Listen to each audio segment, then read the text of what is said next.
Hey everyone, I'm going to do my John Maxwell now. I haven't done it for the last few days, so I thought I would just do it.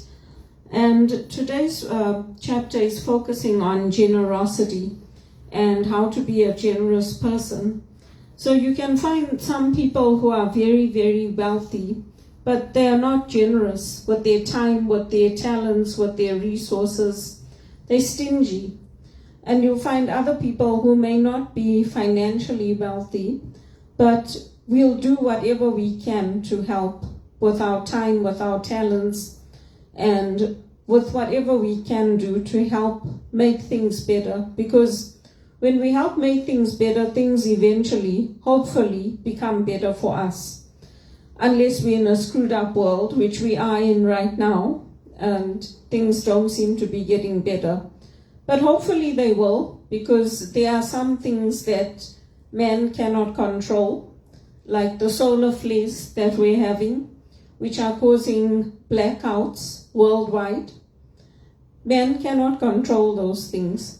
And even if we try to control those things and we find a way to control it, something else will happen that we can't control. Because we're not in charge, God is in charge. So what are the 3 points, or what are the secrets to being generous? I'm just going to cover the first one today because I am tired. I've had a long day. And it's to adopt an abundance mentality. So if you look at the great spiritual teachers, the spiritual writers, they'll tell you that we live in an abundant universe. We live in an abundant earth, where there's more than enough available for everybody. But because of greed, because some people want to be extremely wealthy, we have extreme poverty in life. And if we adopt an abundant mentality, that there's more than enough to go around, we'll find that that will change things, because people won't be hoarding things. People won't be hoarding their talents or food or whatever it is to protect themselves, because in the end, if you do that, it just dries up. It's like saying, well, I'm not going to learn to ride a bicycle because I'm going to get hurt, or I'm not going to learn how to swim because I might choke and drown. But risk is a part of life, and we have to be able to take those risks and to believe in an abundant universe, to believe that we live on planet Earth, which is abundant. And that changes us. You see, there's books written, business books that have been written, like Who Moved My Cheese, where everybody's going after the same things. Everybody's going after the same pies in life, the same traps in life. But the way that we get around that is that if that pie is finished, we look for new things. We create new pies. We create new dreams. And that's what happened when we came to the end of the Industrial Revolution. We had big cars. We had one type of car. But people changed and they invented different types of cars. We didn't have the internet. Now everybody uses the internet. So as things change, we find new pies and we find new creative things, interesting things to make life enjoyable. For example, I have an electric piano. Do I like having an electric piano? Not necessarily, because I grew up with a standard piano. So I like that. But I still use my electric piano because it's cheaper than buying a real piano, or getting a second-hand one, or taking somebody's that they're giving away. It's something that I bought on my own, and I can have it in my home, and I can enjoy it. So we have to be generous in that way and think about life and in an abundant way, not in a scarcity way. And it's the same thing with jobs. I mean, that's why I always say, if I can't get a job here, the same way I moved from England, because I couldn't stay there, because they were not generous. They didn't want me there. Even though I had skills to offer, I was in a profession, I was working, They didn't want me to stay because in their mindset, Robert Mugabe had made us refugees, and why would they accept a refugee? They didn't look at my skills, they didn't look at the fact that I was working, they didn't look at my education, how I could benefit being there. Instead, they were willing to deport me. So I came to Canada. And when I'm not working, I'm volunteering. When I'm not volunteering, I'm writing a prayer. When I'm not writing a prayer, I'm doing my John Maxwell. Or I'm out exercising. So I'm using my creative skills in other ways. And yes, I am looking for work, but the same way I left England and came here, I can leave here and I can go somewhere else.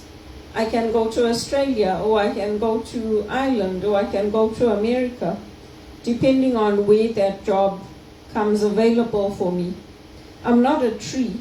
I don't have to stay here.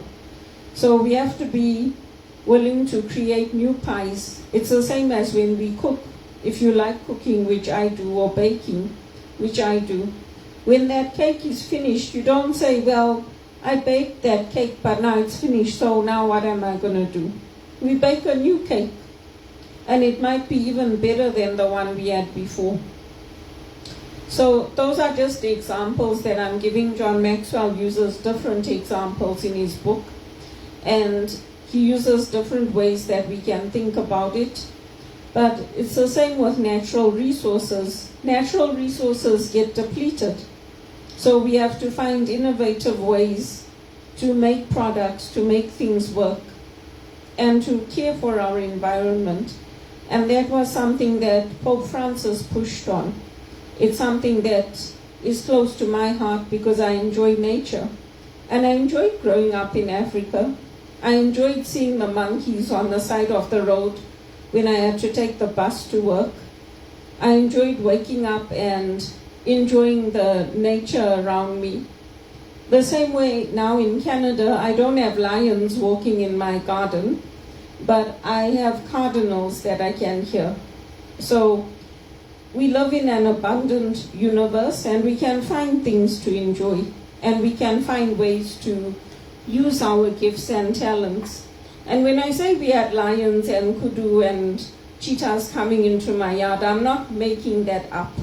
When we first moved to Beverly Hills, where we lived, there were only 2 houses there, and there were no street lights. So there was a lot of bush around us, so naturally the animals used to come. And we used to see them sometimes, but we used to stay inside the house and watch them.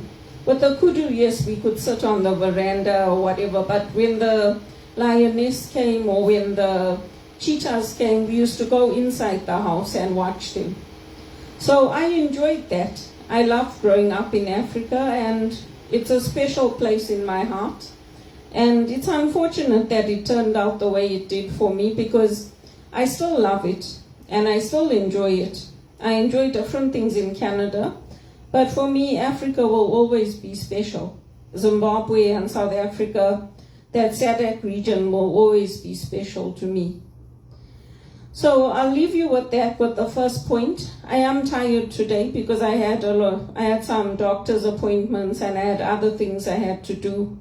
And also I've been doing my spring cleaning, so I've been washing my carpets, sweeping. I always sweep and wash my floors, but I'm washing my carpets and I wash the walls, and I've been doing a lot of internal in my home spring cleaning. So I'll touch on the other 2 points tomorrow, but I think they're good points to take with us into our day. And if we don't use our gifts and talents, they become stale and they dry up.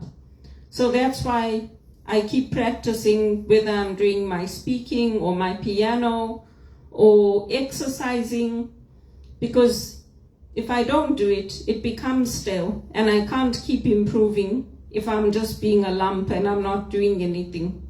And I won't get work if I'm just going to sit around and say, oh, well, there's no work. By doing this, I'm putting myself out there. Not everyone will like it. Some people won't like it, they'll criticize it. But some people will. And that's why we do what we do.